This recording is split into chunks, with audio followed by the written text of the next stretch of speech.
আসসালামু আলাইকুম। কেমন আছেন সবাই? রাসেল রুমা চ্যানেলের পক্ষ থেকে আরও একটা নতুন ভিডিওতে সবাইকে স্বাগতম। আমি রুমা বলছি মানিকগঞ্জ জেলা থেকে। এই মুহূর্তে কাছে কিংবা দূরে, দেশে কিংবা দেশের বাইরে, যে যেখান থেকে আমার ভিডিওটি দেখছেন সবাইকে জানাচ্ছি অসংখ্য ধন্যবাদ।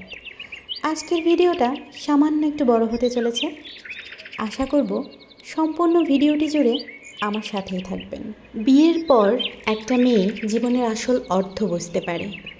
বিয়ের আগে যেই মেয়েটা সারা ঘর এলোমেলো করে চিৎকার চেঁচামেচিতে মাতিয়ে রাখত, বিয়ের পর সেই মেয়েটাই একা হাতে সংসারের সমস্ত কাজ গুছিয়ে বাড়িটাকে শান্ত করে রাখে। বেহিসাবি খরচ করা মেয়েটাও সংসারের মায়ায় পড়ে হিসাব করতে শিখে যায় মাস শেষে সংসারে যখন কোনো কিছু সীমিত থাকে, কিভাবে নিজে না খেয়ে পরিবারের অন্য সদস্যদের খাওয়াতে হয়। অভাবের সংসারে 2 টুকরা মাছ রান্না করছি, ব্যাপারটা কিন্তু এমন না। ব্যাপারটা হচ্ছে ফ্রিজে যে পরিমাণ মাছ মাংস আছে সেটা খুবই সীমিত। মাসের আরও 5 দিন বাকি আছে।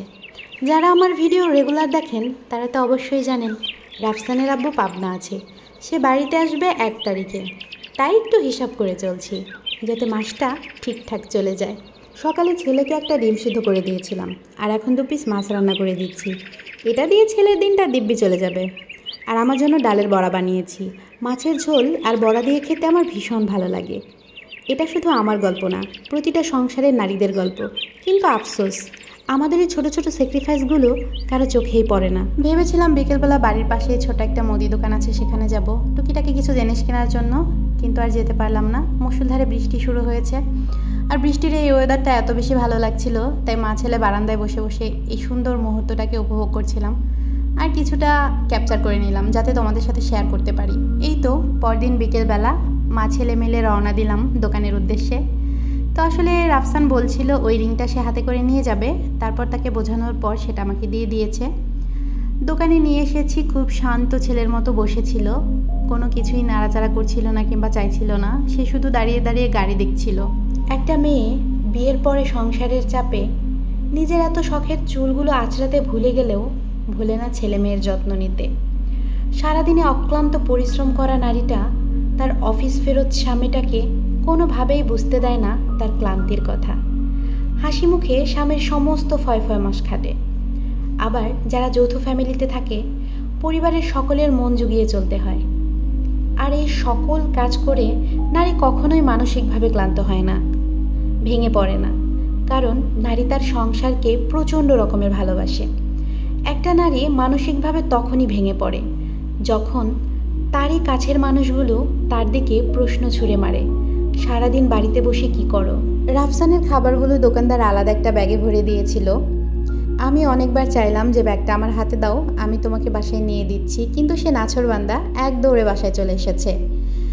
আর ব্রেড খেতে আমার ছেলে অনেক বেশি পছন্দ করে, তাই বাসায় এসেই হচ্ছে ও ব্রেডটা নিয়ে নিয়েছিল খাওয়ার জন্য। আর চলেন এখন আপনাদের সাথে আমি শেয়ার করি যে আমি এখানে টুকিটাকি কী কিনেছি। এখানে হচ্ছে একটা ঝাল চানাচুর নিয়েছি, একটা 2 প্যাকেট নিয়েছি হচ্ছে ড্রাই কেক। এই ড্রাই কেক রাফসানের অনেক পছন্দ, আর এই জিনিসটা আজকে আমি ফার্স্ট টাইম ট্রাই করব, জানি না খেতে কেমন হবে। আর এই হচ্ছে চকলেট মাফিন। এই মাফিনগুলো আমি এবং আমার ছেলে দুজনেই বড্ড বেশি পছন্দ করি খেতে। রাফসানের আব্বু যখন বাড়িতে থাকে তখন অবশ্যই 2টো করে আনে, কারণ জানে বাসায় দুইজনেই এইটা ভীষণ পছন্দ করে। আর এনেছে একটা ডাল ভাজা, আর এই তো একটা 10 টাকা দামের কফি আর একটা ডানোর প্যাকেট। রাফসানের আব্বু যদি বাসায় থাকতো তাহলে কিন্তু এই 10 টাকা দামের প্যাকেট এনে দিত না, ও হচ্ছে আমাকে নেসলের ওই যে জারগুলো আছে মাঝারি জার সেগুলো এনে দিত। তো যাই হোক, আসলে যখন নিজে বাজার করতে যাই তখন বুঝি যে একটা পুরুষ কিভাবে সংসারটার জন্য এত শত বাজার করে আনে। আমি তো এই জিনিসগুলো কিনতে গিয়েই হাঁপিয়ে গিয়েছি। তো যাই হোক, এখানে 1 হালি ডিম এনেছি আর হচ্ছে 1 কেজি আটা এনেছি। এখানে আমি আটাটা লুজ এনেছি আর হচ্ছে তেলটাও লুজ এনেছি, কারণ আর কয়দিন মাত্র আছে, তাই ভাবলাম আমি এত বেশি করে কিনবো না। পরে যখন রাফসানের আব্বু আবার আসবে তখন আমাকে আবার বেশি করে কিনে দিয়ে যাবে। এই তো দেখতে পাচ্ছেন, এটা হচ্ছে সেই কফির জার। আমি যেই কয়টা নেসলে কফি খেয়েছি একটার জারও কিন্তু ফেলে দেইনি, সুন্দর করে ধুয়ে পরিষ্কার করে সেগুলোর মধ্যে মশলা রেখেছি। আসলে এই জারগুলোর মধ্যে মশলা রাখলে দেখতে অনেক বেশি সুন্দর লাগে। যদি নেসলে লেখাটা না থাকতো তাহলে কিন্তু কেউ কোনোভাবেই বুঝতে পারতো না যে এটা নেসলে কফির জার।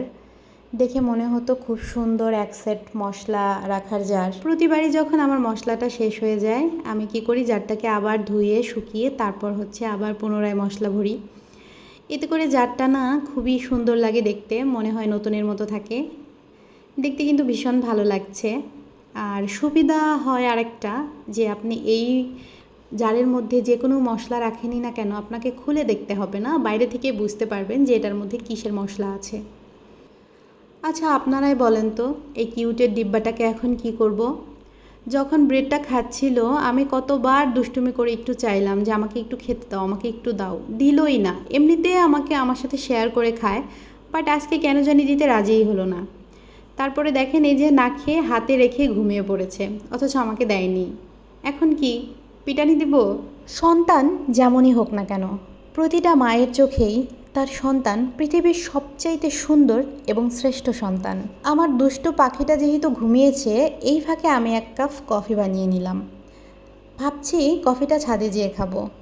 ছেলে যদি জেগে থাকে, ছেলেকে নিয়ে একদমই ছাদে যাওয়া যায় না, কারণ ও অনেক বেশি দুষ্টুমি করে। তাই ভাবলাম কফিটা ছাদে যেয়েই খাই। আর এই তো চলে এসেছি ছাদে। কফি খেতে খেতে তোমাদের সাথে কিছু কথা শেয়ার করছি। একটা সংসারে পুরুষের অবদান যতটা, ঠিক ততটাই অবদান একটা নারীর। কিন্তু আমাদের এই পুরুষ শাসিত সমাজ সেটা কখনোই মানতে রাজি না। একটা পুরুষ যতই রোজগার করুক না কেন, টাকা সঞ্চয় করার দায়িত্বটা কিন্তু নারীরই থাকে। একজন স্ত্রী সর্বদা চিন্তা করেন কিভাবে তার স্বামীর 1 টাকাকে 5 টাকায় পরিণত করবে। কপাল পোড়া তো সেই স্বামী যে কিনা মা বোনের কথা শুনে বউয়ের দিকে আঙুল তোলে। আপনার স্ত্রীর ছোট ছোট কাজগুলোকে অবহেলা নয়, বরং অ্যাপ্রিসিয়েট করুন। দেখবেন অভাবের সংসারে ভাত এক মুঠো কম হলেও মানসিক শান্তির কোনো অভাব হবে না। আজকের মতো এখানেই বিদায় নিচ্ছি, দেখা হবে নতুন কোনো ভিডিওতে। ততক্ষণ পর্যন্ত ভালো থাকুন, সুস্থ থাকুন, আপনজনদের খেয়াল রাখুন। আল্লাহ হাফিজ।